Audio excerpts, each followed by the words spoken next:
नमस्कार दोस्तों, आज की इस वीडियो में हम जानेंगे जिन मरीजों को बलगम बनता है, जिन मरीजों को कफ रहता है और उनको रेस्पिरेटरी से रिलेटेड इन्फेक्शन रहता है, एलर्जी रहती है, उन मरीजों को ये 4 चीज़ों से हमेशा दूरी बना के रखनी चाहिए या फिर उस समय पर आप दूरी बनाकर रखें जब आपको ये समस्या होती है।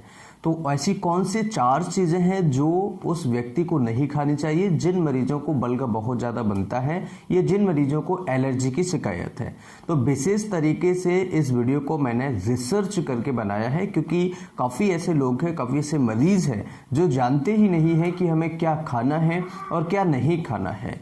तो आप इस वीडियो को पूरा ज़रूर देखें। अगर आप वास्तव में समझना चाहते हैं कि हमारी बलगम बढ़े नहीं, उसे कम किया जाए, तो आप इन सारी चीज़ों को बिल्कुल भी ना खाएं। अगर आप खाएंगे तो आपकी बलगम बढ़ेगी, कम नहीं होगी। इस बात को आप याद रखें। सो फ्रेंड्स, सबसे पहली चीज़ ये समझिएगा कि बलगम होता क्या है। हमने पिछली वीडियो में समझा था कि बलगम के कारण क्या होते हैं, बलगम क्यों बनता है और बलगम के लिए मेडिसिन क्या होती है। लेकिन आज की इस वीडियो में हम समझेंगे कि बलगम अगर किसी मरीज को बनता है तो उस मरीज को क्या नहीं खाना चाहिए। तो इस चीज़ को ध्यान रखना है। अगर आपने पिछला वीडियो नहीं देखा है तो उसकी लिंक हमने वीडियो के डिस्क्रिप्शन में दी हुई है और वीडियो के कमेंट बॉक्स में भी दी हुई है, और हमने इस आई बटन पर आपको वीडियो लगाया है जिससे कि आप ईजी तरीके से उस वीडियो को, डिटेल वीडियो को देख सकते हैं। आगे हम नेक्स्ट वीडियो में समझेंगे कि ऐसी कौन सी चीज़ें होती हैं जिन्हें खाने से बलगम हमारा कम होता है और ये साइंटिफिकली प्रूव्ड है। तो अब यहाँ पर ये समझेंगे हम कि बलगम होता क्या है। बलगम बेसिकली एक लिक्विड है और ये प्यूरिलेंट भी होता है, नॉन प्यूरिलेंट भी होता है।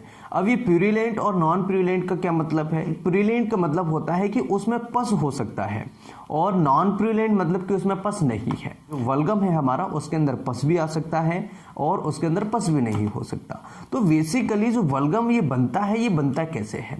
देखिए, कोई भी ऐसी चीज़ या एक नॉर्मली फिजियोलॉजिकल बात करें तो हमारे रेस्पिरेटरी के अंदर लाइनिंग्स होती हैं और ये लाइनिंग सेल्स, जो सेल्स होती हैं, वो क्या करती हैं, रेस्पिरेटरी को नम बनाने के लिए वहां पर थोड़ा थोड़ा सीक्रेशंस करती रहती हैं। लेकिन वो सीक्रेशन हमें पता नहीं लगता है और हमारी बॉडी उसे सीक्रेट करती रहती है और वो धीरे धीरे एब्जॉर्ब होता रहता है या वो कहीं ना कहीं हमारा यूज हो जाता है, राइट। लेकिन जब हमारे शरीर में कोई ऐसी चीज जाए जो हमारे शरीर के लिए कंपैटिबल नहीं है, वो हमारे शरीर के लिए हानिकारक है, चाहे वो फॉरेन बॉडी हो, चाहे वो फ्यूम्स हो, चाहे वो एयर पॉलेंस हो, चाहे वो पॉलेंस हो या एयर कई सारी पॉल्यूटेंट्स हो या कई सारी ऐसी चीज़ें होती हैं, मेडिसिन हो, बहुत सारी ऐसी चीज़ें होती हैं जिनकी वजह से हमें ये दिक्कत होती है। तो हमारा शरीर क्या करता है, म्यूकस ज़्यादा बनाने लगता है।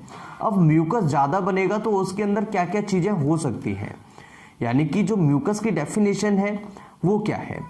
तो जब म्यूकस ज़्यादा बनता है तो वहाँ पर उस चीज़ को हटाने के लिए, जैसे कोई स्मेल गया या फिर वहाँ पर कोई फॉरेन बॉडी गई या कोई अदर सेल्स हैं, तो उनको हटाने के लिए हमारी बॉडी की इम्यून सिस्टम रिस्पॉन्स करता है। इम्यून सिस्टम क्या होता है? अब इम्यून सिस्टम यानी कि हमारी white blood cells, WBCs, monocytes, lymphocytes, ये हमारे इम्यून सिस्टम में आते हैं, राइट। तो जब ये इम्यून सिस्टम हमारा एक्टिवेट होगा, वहां पर ईसोनोफिल्स भी आएगी, मोनोसाइट्स भी आएगी, लिम्फोसाइट्स भी आएगी, वेसोफिल्स भी आएंगी और WBCs भी आएंगे। तो जिस सेल्स की मात्रा ज्यादा होगी वहां पर, वो सेल्स भी उसके डेड सेल्स या वहां पर जो विस्कर लिक्विड है या वहां पर जो और भी अदर सेल्स हैं या फॉरेन बॉडी है, वो सारे मिलाकर के एक म्यूकस और ज्यादा फॉर्म कर लेते हैं जिसे हम स्पुटम या बलगम फ्लेग्मा बोल देते हैं, राइट। तो जो सीक्रेशन कम हो रहा था, उस सीक्रेशन को बढ़ाने के लिए हमारे शरीर में कोई ऐसी चीज गई जो हमारे शरीर के लिए हार्मफुल थी, उसका हमारे शरीर में कोई नुकसान होने वाला है, इसलिए वो म्यूकस ज्यादा बन रहा था, बॉडी हमारी ज्यादा बना रही थी, राइट। अब यहाँ पर होता क्या है, कई बार क्या होता है, कुछ सेल्स होते हैं जैसे हिस्टामिन रिलीज होना। अब हमारे शरीर में अगर हिस्टामिन का रिलीज ज़्यादा होता है तब भी म्यूकस बहुत ज़्यादा बनता है और उसके साथ में आपको एलर्जी के सिम्टम्स देखने को मिलते हैं, जैसे आंखों से पानी आना, आंखें लाल हो जाना, नाक से पानी आना, छींके आना, ठीक है, ईचिंग होना, खुजली होना, इस तरह के सिम्टम्स भी आपको मिलेंगे अगर हिस्टामिन रिलीज होता है तो। ठीक है, तो ये सारी चीजें आपको समझना बहुत ज्यादा जरूरी है, तब जाके आप अपनी एलर्जी को या फिर बलगम को रोक सकते हैं। अब बलगम आने के क्या क्या कारण हो सकते हैं? देखिए, जो सिक्रेशन हो रहा है उसके बढ़ने के या वो सिक्रेशन जो है उसके रहने के क्या क्या कारण हो सकते हैं? तो सबसे पहला रीजन होता है कि फेफड़ों में इन्फेक्शन होना। अब फेफड़ों में किस तरह का इन्फेक्शन होना? सीओपीडी है या निमोनिया है या सिस्टिक फाइब्रोसिस है, लंग कैंसर है, ट्यूबरकुलोसिस है, इस तरह की अगर बीमारियां किसी मरीज को है तो उस मरीज को फेफड़ों में बलगम बनता रहेगा और इकट्ठा होता रहेगा और मरीज परेशान होता रहेगा। ठीक है, तो ये कॉमन रीजन है। इसके अलावा अदर रीजन की अगर हम बात करें तो यहाँ पर रेस्पिरेटरी ट्रैक्ट जो है उसका इन्फेक्शन हो सकता है, वहाँ कोई ट्यूमर हो सकता है, या हो सकता है कि हमारे नाक के अंदर जो सेप्टा होता है वो टेढ़ा हो, डेबिटेड हो, ठीक है, या नेजल पॉलिप हो, या साइनसाइटिस हो। साइनस की प्रॉब्लम होती है ना, आपने देखा होगा, तो साइनस की प्रॉब्लम हो सकती है। जो साइनस के मरीज होते हैं वो मरीज लंबे समय तक इस बीमारी से ग्रसित होते हैं, उनको एलर्जी जैसी प्रॉब्लम्स हमेशा बनी रहती है।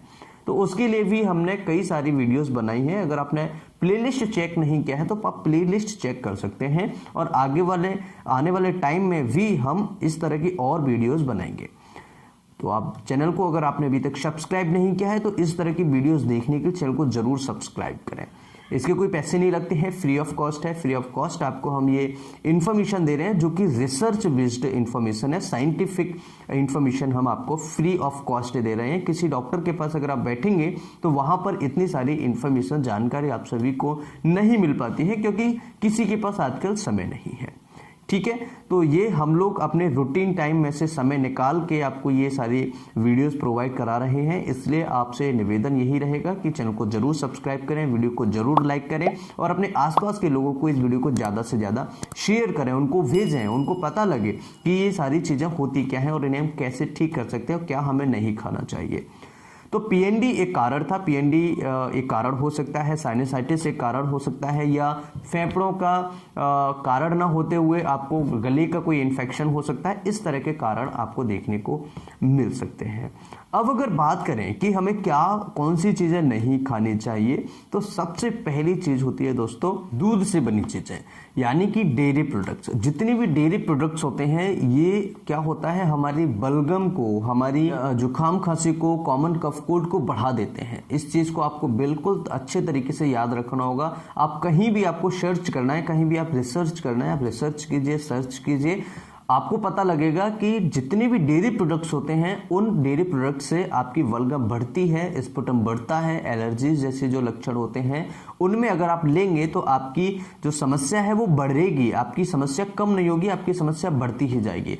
तो दूध से बनी चीजें, दूध, मिल्क, डेयरी प्रोडक्ट जिन्हें हम कहते हैं, इन्हें अवॉइड करना चाहिए अगर किसी मरीज को स्पुटम बनता है या वो फेफड़ों का मरीज है। इस बात को आप अच्छे तरीके से याद रखें और समझिएगा। दूसरी चीज है फ्राइड, डीप फ्राइड चीजें। डीप फ्राइड चीजें जैसे आपने मार्केट में आजकल बहुत सारी चीजें हैं, या घर में अगर हम बात करें तो आजकल फास्ट फूड ज्यादा खा रहे हैं और डीप फ्राइड वाले ज्यादा खा रहे हैं। डीप फ्राइड यानी कि बहुत ज्यादा तेल होना, अच्छे तरीके से उसको फ्राइड करना, 2-2 बार उसको फ्राइड करना। तो ऐसी चीजों को आपको अवॉइड करना होगा अगर आपको फेफड़ों से संबंधित कोई बीमारी है, अगर आपको बलगम ज्यादा बनता है तो डीप फ्राइड चीजों से आप दूर रहें। तीसरा है फास्ट फूड से। फास्ट फूड आजकल ट्रेंडिंग है, ट्रेंड में चल रहा है, लेकिन फास्ट फूड हमारी डाइजेस्टिव सिस्टम को खराब करता है और फास्ट फूड के अंदर इतनी नेचुरल न्यूट्रिएंट्स वैल्यू नहीं होती जितनी हमारी नेचुरल चीजों के अंदर, सब्जी, वेजिटेबल्स के अंदर होता है। तो फास्ट फूड अवॉइड करें। मैं ये नहीं कह रहा हूं कि आप फास्ट फूड नहीं खाएं, खाइएगा, लेकिन उसे रूटीन में, जैसे 8-10 दिन में एक आध बार ले लिया या महीने में एक आध बार ले लिया, कोई अच्छा सा ले लिया, और तो इस तरीके से आप फास्ट फूड का सेवन करेंगे तो आपको कोई दिक्कत नहीं होगी। लेकिन अगर आप डेली रूटीन में फास्ट फूड का सेवन कर रहे हैं और अगर आपको बलगम है, जुकाम खांसी है, स्पुटम बनता है, तो आप इस चीज को अवॉइड करें और आपकी समस्या धीरे धीरे ठीक होना स्टार्ट हो जाएगी। इसके अलावा दोस्तों होता है एल्कोहल। एल्कोहल हमारे इम्यून सिस्टम को कम करता है, लो करता है। क्योंकि इसके अंदर कुछ ऐसे इंग्रेडिएंट्स पाए जाते हैं जो इम्यून सिस्टम को सप्रेस करते हैं।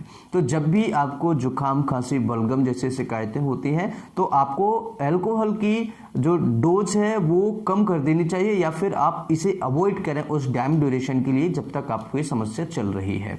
तो जिन मरीजों को फेफड़ों की समस्या है, जिन मरीजों को लगता है मुझे बलगम बहुत ज़्यादा बनता है, मुझे जुकाम खांसी रहता है, तो आप इस सारी चीज़ों से दूरी बनाएं और आप अच्छे तरीके से आप अपने बलगम को मेंटेन कर सकते हैं। अगर किसी को क्रॉनिक प्रॉब्लम है तो वो मेंटेन कर सकते हैं, और जिन मरीजों को एक्यूट दिक्कत हो रही है वो उस प्रॉब्लम को वो मरीज ठीक कर सकते हैं।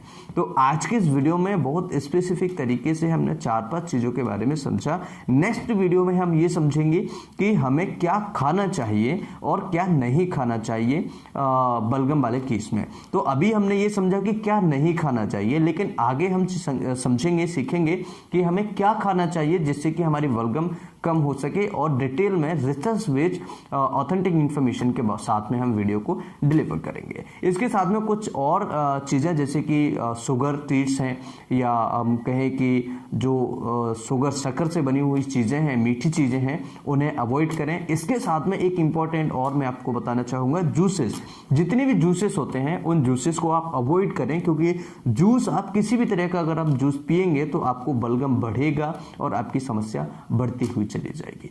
आई होप कि ये वीडियो आप सभी के लिए बहुत ही ज़्यादा इंफॉर्मेटिव होगा, हेल्पफुल होगा, और इस वीडियो से आप बहुत कुछ सीखेंगे। इस तरह की और वीडियोस देखने के लिए चैनल को सब्सक्राइब करें, लाइक करें और अपने दोस्तों के साथ शेयर करें, जिससे कि ये authentic information, research based information आप सभी के पास, हमारे दोस्तों के पास, फ्रेंड सर्कल में, फैमिली मेम्बर्स के साथ होना बहुत ज़्यादा आवश्यक है। नमस्कार, thanks for watching, have a nice day.